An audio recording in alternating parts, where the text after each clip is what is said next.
2002-এর voter লিস্টে যে পরিবারের নাম নেই সেই পরিবারেরই এক সদস্য বিএলওর দায়িত্ব পেয়েছেন। নদিয়া কৃষ্ণগঞ্জ ব্লকের এমনই অভিযোগে চাঞ্চল্য ছড়িয়েছে। নদিয়া কৃষ্ণগঞ্জের দুর্গাপুরের 75 নম্বর বুথের বিএলও মিলন রায়। মিলনবাবু ওই গ্রামেরই দুর্গাপুর প্রাথমিক বিদ্যালয়ের শিক্ষক। 2002-এর ভোটার লিস্টে 75 নম্বর বুথে 557 জনের নাম ছিল। 2025-এ ওই বুথে ভোটারের সংখ্যা বেড়ে হয়েছে প্রায় দ্বিগুণ। ভোটার বেড়েছে, ঢুকেছে বিএলওর দায়িত্বপ্রাপ্ত মিলন রায়ের পরিবারের নাম।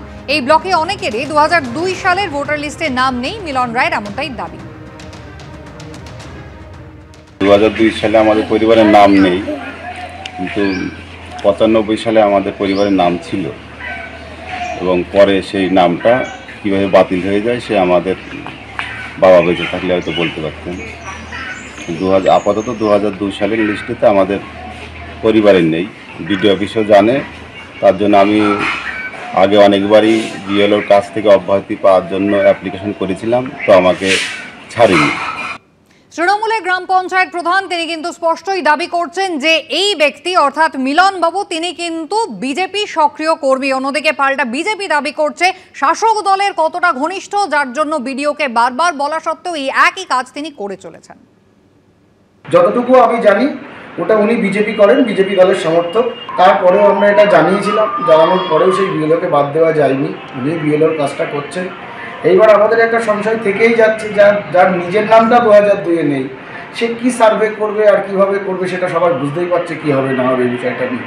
বিডিও সাহেব একটা বিএলওদের লিস্ট অলরেডি পাঠিয়ে দিয়েছিলেন, পরবর্তীকালে ওটা নিয়ে আর কিছু করা যায়। এরা প্রত্যেকে শাসক দল ঘনিষ্ঠ। শাসক দলের প্রধান বলছেন যে আমরা এই বিষয়ে অবজেকশন জানিয়েছি বিডিওকে। তাহলে আপনারাই চিন্তা করে দেখুন তো, তাহলে কত বড় প্রভাবশালী যে বিডিও তার নাম কাটতে ভয় পাচ্ছে। এর আগে এই মিলন রায় ঠিক কি বলেছিলেন শোনাবো।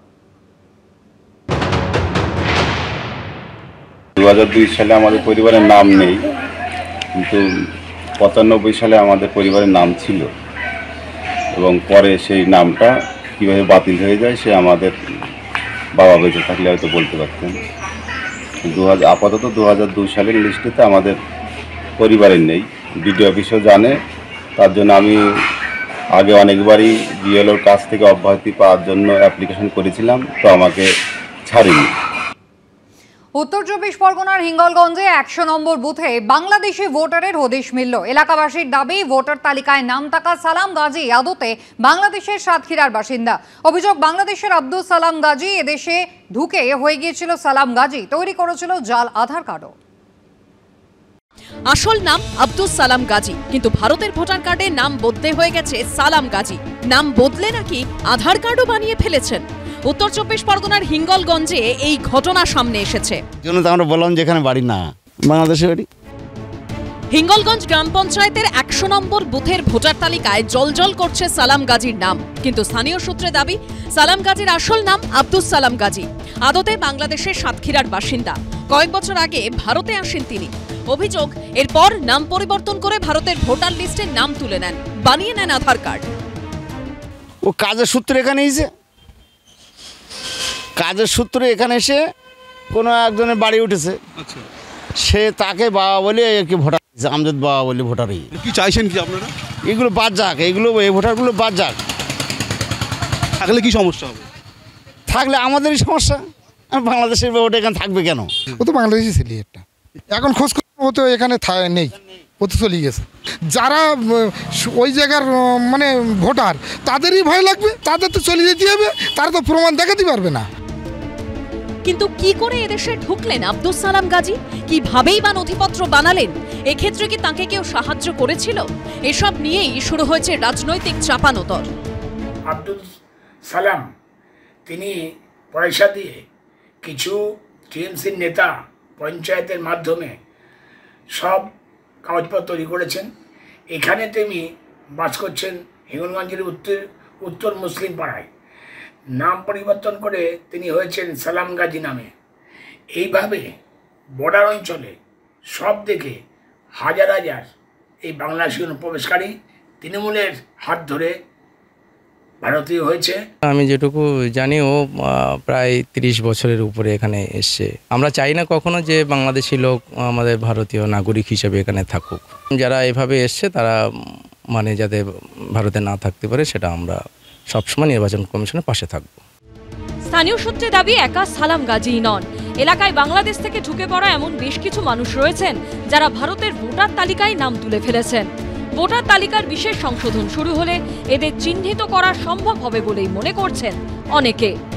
সমীরণ পালের রিপোর্ট, এবিপি আনন্দ, উত্তর 24 পরগনা। ভোটার তালিকার বিশেষ সংশোধন ঘিরে ধীরে ধীরে রাজনৈতিক পারদ চড়ছিলই। আর এই প্রেক্ষাপটে আজ থেকে পশ্চিমবঙ্গে শুরু হচ্ছে এসআইআর। আর জানিয়ে এদিনেও রাজ্য রাজনীতিতে রাজনৈতিক আক্রমণ প্রতি আক্রমণ থামেনি।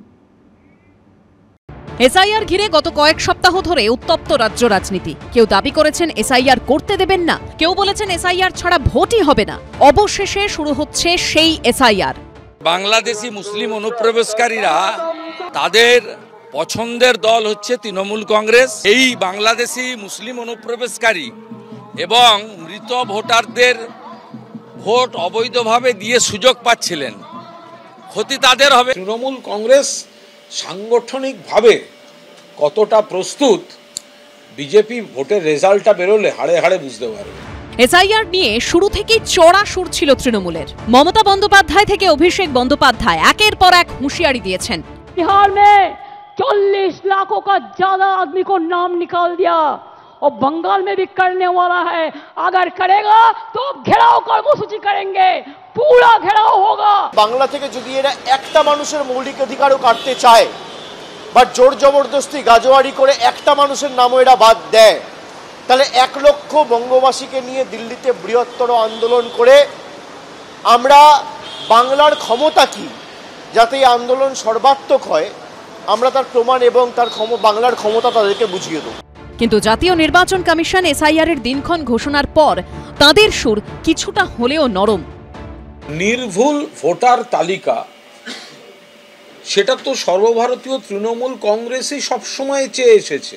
মমতা বন্দ্যোপাধ্যায়ই বলেছিলেন যদি কারুর কোথাও কোনো সমস্যা বলে মনে হয়, কেউ কোনো রকম আইন বহির্ভূত বিজেপির প্ররোচনায় পা দেবেন না। তৃণমূল কংগ্রেস কোনো হিংসাত্মক প্রতিবাদ সমর্থন করবে না। প্রশ্ন তোলার অধিকার সবার আছে। ড্রাফট লিস্ট তৈরি হবে, ড্রাফট লিস্ট তৈরি হওয়ার পর আপনার অবজেকশন থাকলে জানাবেন। নির্বাচন কমিশন জানিয়েছে 4 নভেম্বর থেকে বাড়ি বাড়ি গিয়ে ভোটারদের এনুমারেশন ফর্ম দেওয়া এবং ভোটার তালিকার সংশোধনের কাজ শুরু করবেন বুথ লেভেল অফিসার বা বিএলওরা। এই প্রক্রিয়াটি চলবে 1 মাস। এখানেই প্রশ্ন, 1 মাসের মধ্যে বাড়ি বাড়ি গিয়ে সব ভোটার যাচাই করা কি সম্ভব হবে? তাড়াহুড়ো করতে গিয়ে যদি কোনো বৈধ ভোটারের নাম বাদ চলে যায়, সেক্ষেত্রে তার দায় কে নেবে?